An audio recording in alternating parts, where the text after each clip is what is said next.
Mamba mentality simply means trying to be the best version of yourself. That's what the mentality means. It means every day you're trying to become better. And it's a constant quest. It's an infinite quest. Phil introduced meditation to us when he came to our team in 99, 2000.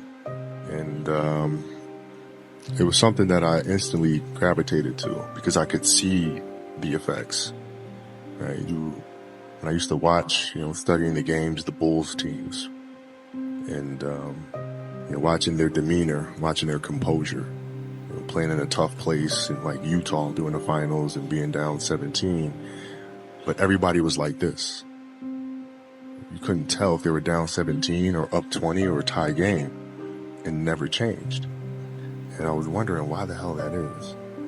And that's why I started doing more research. And when Phil came, I immediately gravitated to it and then found myself accepted the challenge of finding what that space is. And for the 81-point game, man, to be honest, I wasn't even thinking about the game. My knee was hurting so much. I didn't know then, but I had a flap of joint, cartilage stuck in my joint line. And so my mind was really trying to go to a place where I don't feel that pain. The game started, and because of that, I was just in a different space. I wasn't worried about what was to come. I wasn't worried about what just happened. I was just here. And when you're just there in the moment, playing plays right in front of you, your focus is heightened because nothing else matters. My philosophy was a very simple one. And this is where I think film plays a big part in my life. Rudy was one of my favorite films growing up. After watching that film, I come to understand if I could work that hard every day, with being blessed with the physical tools that I have, what would my career be? And I made a promise to myself from that day that I was going to work that hard every single day so that when I do retire, I have no regrets. And that was the most important thing for me, is to leave no stone unturned, get better every single day. And if I lived that way, then over time, I'd have something that was beautiful. But that was my philosophy. It seems like a pretty simple one, but if you live your life to just get better every single day, you do that for 20 years, what do you have? Or game-winning free throws, and people go to the free throw line and they're nervous about it. Well, what are you really nervous about? If you unpack that, okay, you're nervous that you're going to miss the shot. All right, so you miss the shot, then what happens? People are going to be embarrassed. You're going to be embarrassed because thousands of people, millions of people are going to talk bad about you. Okay, right? And so you're looking at it and you go, are those things even important? That is my fear. Like, what is, you worried about letting your teammates down? Okay, have you let them down before? Money makes you more of what you already are. It magnifies the good and exposes the bad brightly. If you have a temper and you get money, Lord, help the people around you. You will be a rageaholic tyrant. You will be out of control. If you are generous and give and you get money, you'll become what the world calls a philanthropist, and you will impact entire communities with the wealth that God allows you to manage. You become more of what you are. And some of the people around you, when you get money, become more of what they are. Like the crazy in your family gets crazier. And listen, and if you think there's not crazy in your family, that means it's you. This is how it works, you guys. And so we were blowing and going. Everything was so good. We were cooking. And I had done some stupid stuff. How many of y'all ever do something stupid with money? How many of you that didn't raise your hand have a problem with lying? All of us have done some stupid stuff with money. And I had borrowed too much money. I had $4 million worth of real estate, but I had $3 million worth of debt on it. It was on short-term notes because I was flipping these houses before there was cable TV to tell you how. And so we're just chugging along. The bank gets sold to another bank, and a guy in another city looked down and said, there's like 26 years old, owes us millions of dollars. Let's limit this relationship, which is banker talk for ruin his life. And they called our notes.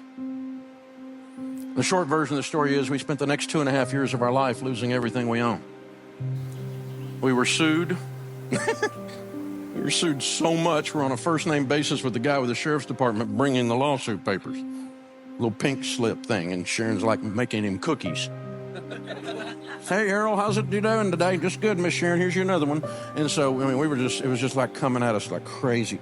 We had a brand new baby and a toddler. Our marriage was hanging on by a thread. Because you can have some money fights now. You can have fights, but in a marriage, you can have some money fights. Number one cause of divorce of East Tennessee, and frying pan throwing there is an Olympic event. After standing in the shower with so hot in my face, I could hardly stand. I would just stand there and cry because I was so scared I couldn't breathe.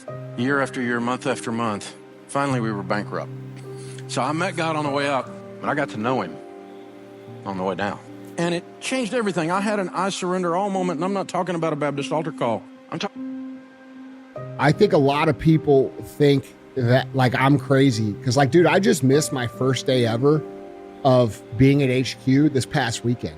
Saturday was the first day that I have not been here on a day that I wasn't traveling out of town.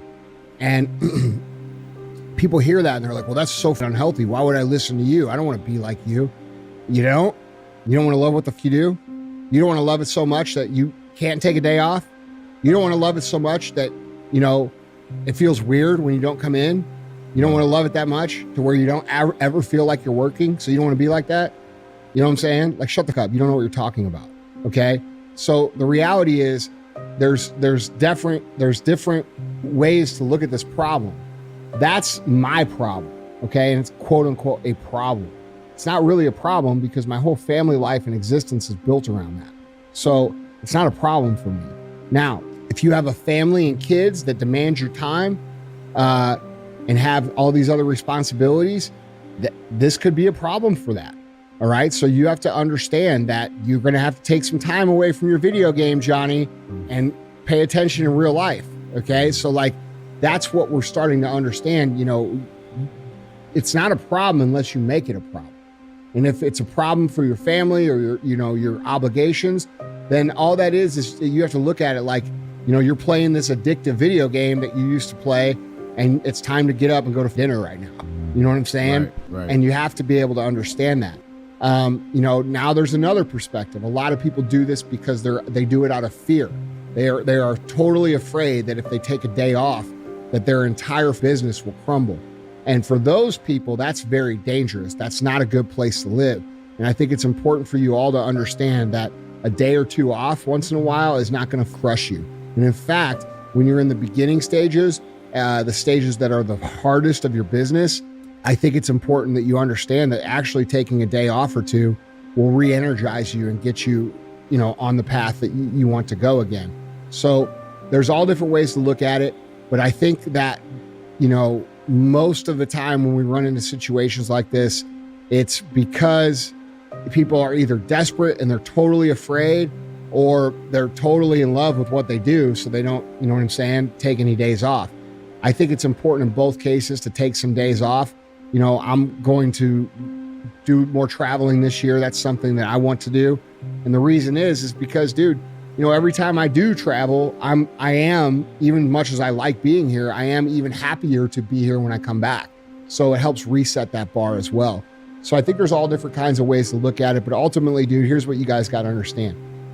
Your business is not going to crumble with you taking a day or two or even a week off. It's not, that's an irrational fear that you have because you're probably running your business the right way with a level of urgency where every single detail matters, which is what it takes to build a successful business. And you're afraid that if you step away, that those things will not happen. And guess what? They probably won't happen.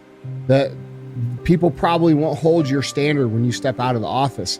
But what that does is that gives you an understanding of how you need to fix your systems and how you need to fix your company so that when you do step out, that doesn't fall off. So there's actually lessons to learn here by you taking time away because it allows you to see the holes inside of your own company, which allows you to repair the holes, which makes for a stronger, healthier company and a stronger, healthier you. I think it's important for athletes to own what it is that they're going through. It's awareness, right? I think a lot of times we try to tell children, tell young athletes in particular, that if you have those thoughts and those feelings, that's weakness, that's bad, you shouldn't be feeling that, which then causes them to feel some type of way about themselves, right? They carry that around with them for the rest of their lives. And I think the most important thing is for us to be aware of what's going on in here. Not that it's bad, good, or indifferent, but it's awareness. And once you're aware of it, then you can choose to walk hand in hand with it, or you can choose to fight it, but you're making that decision. If you just can constantly bury that in the distance, then it starts festering and it comes up in different ways. It manifests itself in different ways.